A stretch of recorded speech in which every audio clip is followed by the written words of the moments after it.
Hi friends, welcome to Biology for DSC Intermediate First Year Botany First Unit జీవ ప్రపంచంలో వైవిధ్యం రెండవ అధ్యాయం జీవశాస్త్ర వర్గీకరణ పార్ట్ 6 వీడియో చూద్దాం. ఈ వీడియోలో పారిభాషిక పదకోశాన్ని గురించి డిస్కస్ చేద్దాం.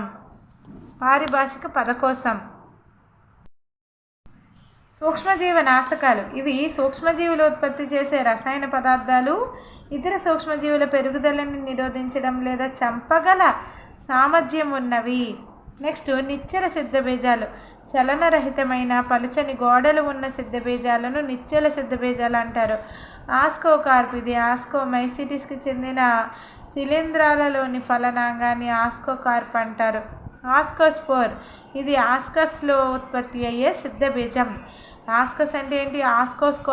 ఆస్కోకార్పులో ఉత్పత్తి అయ్యే సిద్ధబీజం. నెక్స్ట్ స్వయం పోషితాలు. అసేంద్రియ పదార్థాల నుంచి వాటి ఆహార పదార్థాలను తయారు చేసుకోగల జీవులని స్వయం పోషితాలు అంటారు. బెసిడియోకార్ప్. ఇది బెసిడియోమైసిటిస్ తరగతికి చెందిన శిలీంధ్రాలలో గల ఫలనాంగాన్ని బెసిడియోకార్ప్ అంటారు. బెసిడియోమైసిటిస్ తరగతికి చెందిన శిలీంధ్రాలలోని గల ఫలనాంగాన్ని బెసిడియోకార్ప్ అంటారు. బెసిడియోస్పోర్. ఇది బెసిడియం ఉత్పత్తి చేసే బెసిడియోకార్ప్లోనిది సిద్ధ బీజం. ఇది. నెక్స్ట్ జీవవాయువు బయోగ్యాస్. జంతువుల పేడ లాంటి జీవ ద్రవ్యరాశి నుంచి అవాయువు సహిత కిణ్వనం ద్వారా ఉత్పత్తి చేయబడినది. జీవవాయువు జంతువుల పేడ లాంటి జీవ ద్రవ్యరాశి నుంచి అవాయు సహిత కిణ్వనం ద్వారా ఉత్పత్తి చేయబడుతుంది. దీనిలో 50 నుంచి 70% మీథేన్, 30 నుంచి 40% కార్బన్ డైఆక్సైడ్, ఉదజని, నత్రజని, హైడ్రోజన్ సల్ఫైడ్లు అతి సూక్ష్మమైన పాలలో ఉంటాయి. జంతువుల పేడ లాంటి జీవద్రవ్యరాశి నుంచి అవాయు సహిత కిణ్వనం ద్వారా ఈ జీవవాయువు లేదా బయోగ్యాస్ అనేది ఉత్పత్తి చేయబడుతుంది. దీనిలో 50 నుంచి 70% మీథేన్ ఉంటుంది. బయోగ్యాస్లో 50 నుంచి 70% మీథేన్, 30 నుంచి 40% కార్బన్ డైఆక్సైడ్, 50 నుంచి 70% మీథేన్, 30 నుంచి 40% కార్బన్ డైఆక్సైడ్, ఉదజని, నత్రజని, హైడ్రోజన్ సల్ఫైడ్లు అతి సూక్ష్మమైన పాలలో ఉంటాయి. జీవ సందీప్తి. ఇది జీవులు బహిర్గతం చేసే కాంతి. జీవ సందీప్తి అంటే జీవులు బహిర్గతం చేసే కాంతి. నెక్స్ట్ రసాయన స్వయం పోషితాలు. వివిధ అసేంద్రియ పదార్థాల ఆక్సీకరణం ద్వారా విడుదలైన శక్తిని ఉపయోగించుకుని ఆహారాన్ని తయారు చేసుకునే జీవులు. వివిధ అసేంద్రియ పదార్థాల ఆక్సీకరణం ద్వారా విడుదలైన శక్తిని ఉపయోగించుకుని ఆహారాన్ని తయారు చేసుకునే జీవుల్ని రసాయన స్వయం పోషితాలు అంటారు. నెక్స్ట్ నిజకేంద్రక జీవులు. జన్యు పదార్థమైన DNA క్రోమాటిన్ రూపంలో సంవిధానం చెంది నిజమైన కేంద్రకాన్ని కలిగి ఉన్న జీవులు.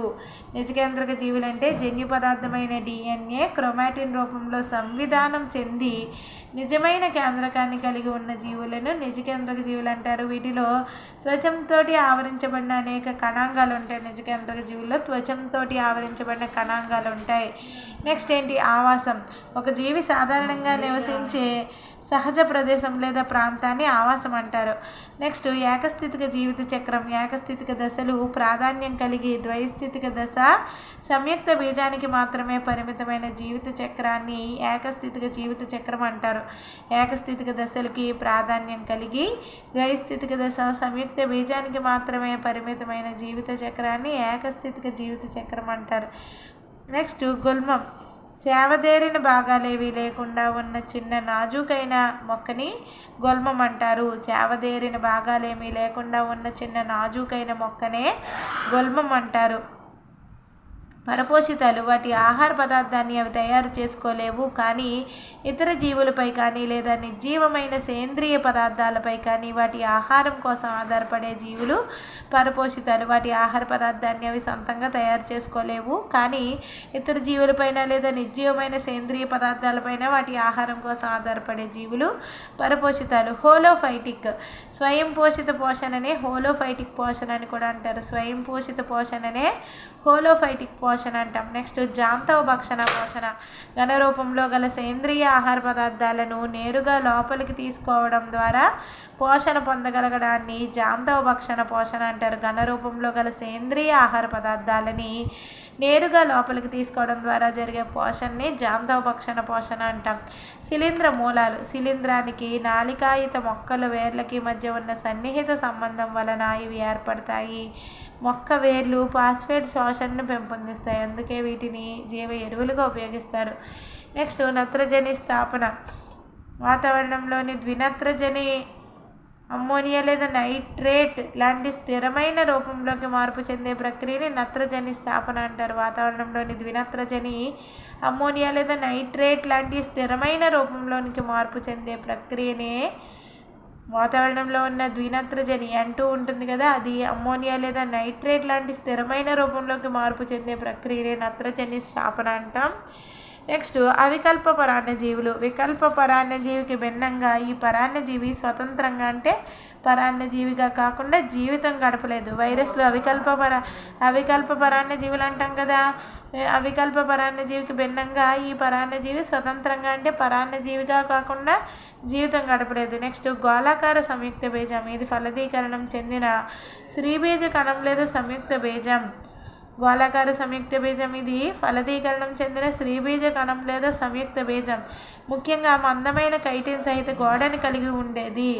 గోళాకార సంయుక్త బీజం. ఊస్పోర్ అంటే ఏంటి? ఇది ఫలదీకరణం చెందిన స్త్రీబీజ కణం లేదా సంయుక్త బీజం. ముఖ్యంగా మందమైన కైటిన్ సహిత గోడని కలిగి ఉండేది. నెక్స్ట్ పామెల్లా దశ.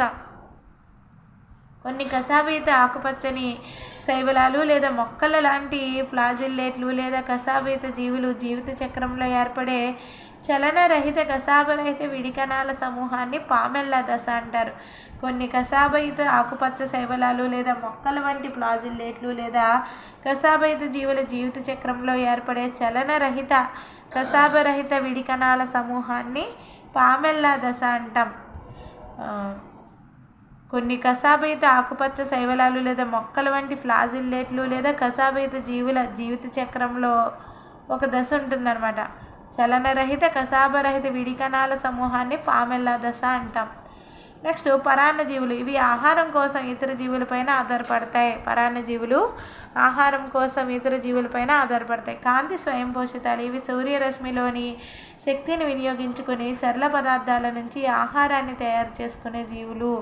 కాంతి స్వయం పోషితాలు. ఇవి సూర్యరశ్మిలోని శక్తిని వినియోగించుకొని సరళ పదార్థాల నుంచి ఆహారాన్ని తయారు చేసుకునే జీవులు. నెక్స్ట్ ప్లవకాలు. ఇవి నీటి అలలపై అచేతనంగా తేలే చిన్న జీవులు. ప్లవకాలంటే నీటి అలలపై అచేతనంగా తేలే చిన్న జీవులు. Next plasmodium. జిగురు బూజులలోని ప్లాస్మా త్వచంతో కూడి ఉన్న బహుకేంద్రకయుత జీవ పదార్థ ద్రవ్యరాశిని ప్లాస్మోడియం అంటాం.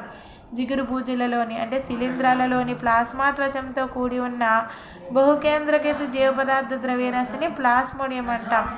ప్లియోమార్ఫిక్. ఒక జీవి తన జీవిత చరిత్రలో ఒకటి కంటే ఎక్కువ విడి రూపాలలో ఉండడాన్ని ప్లియోమార్ఫిక్ అంటాం. ప్లియోమార్ఫిక్ అంటే ఏంటి? ఒక జీవి తన జీవిత చరిత్రలో ఒకటి కంటే ఎక్కువ విడి రూపాలలో ఉండడాన్ని ప్లియోమార్ఫిక్ అంటాం. నెక్స్ట్ పరపక్షి. తన ఆహారం కోసం వేరొక జంతువుని చంపి తినే జంతువుని పరపక్షి అంటాం. కేంద్రక పూర్వజీవులు. కణాలలో కేంద్రకం లేని లేదా ఇతర కణాంగాలు త్వచరహితంగా గల జీవులు. వీటి జన్యు పదార్థం క్రోమాటిన్ రూపంలో సంవిధానం చెంది ఉండదు. కణాలలో కేంద్రకం లేని లేదా ఇతర కణాంగాలు త్వచరహితంగా గల జీవులు కేంద్రక పూర్వజీవులు. వీటి జన్యు పదార్థం క్రోమాటిన్ రూపంలో సంవిధానం చెంది ఉండదు. నెక్స్ట్ ఏంటి? పూతికాహారులు. ఇవి ఆహారం కోసం మృతి చెందిన లేదా నిర్జీవ సేంద్రియ పదార్థాలపై ఆధారపడి ఉంటాయి. పూతికాహారులు. ఇవి ఆహారం కోసం మృతి చెందిన లేదా నిర్జీవ సేంద్రియ పదార్థాలపైన ఆధారపడి ఉంటాయి. పొదలు. ఇవి గుబురుగా పెరుగుతూ చేవదేరిన బహువార్షిక మొక్కలు. పొదలు అనేవి ఏంటి? గుబురుగా పెరుగుతూ చేవదేరిన బహువార్షిక మొక్కలు. సిద్ధ బీజం.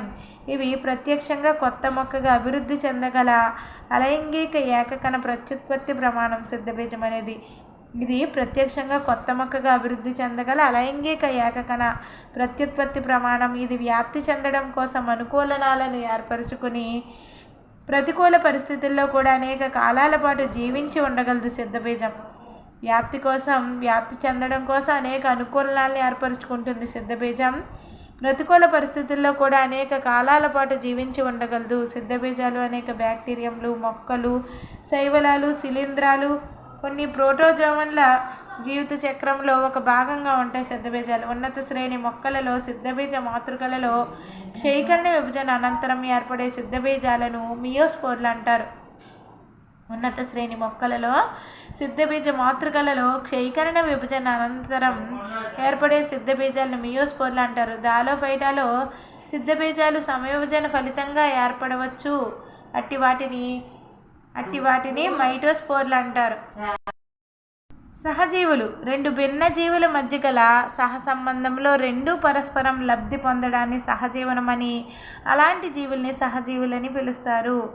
వృక్షం ఇది ఒక పెద్ద చేవదేరిన బహువార్షిక మొక్క. వృక్షం గమన సిద్ధబీజం కొన్ని శైవలాలు శిలీంధ్రాలలో కసాబాల సహాయంతో చెలించగల అలైంగిక సిద్ధబీజాన్ని గమన సిద్ధబీజం అంటారు. కొన్ని శైవలాలు శిలీంధ్రాలలో కసాబాల సహాయంతో చెలించగల అలైంగిక సిద్ధబీజాన్ని గమన సిద్ధబీజం అంటారు. దీనిని చలత్క సిద్ధబీజం అని కూడా అంటారు.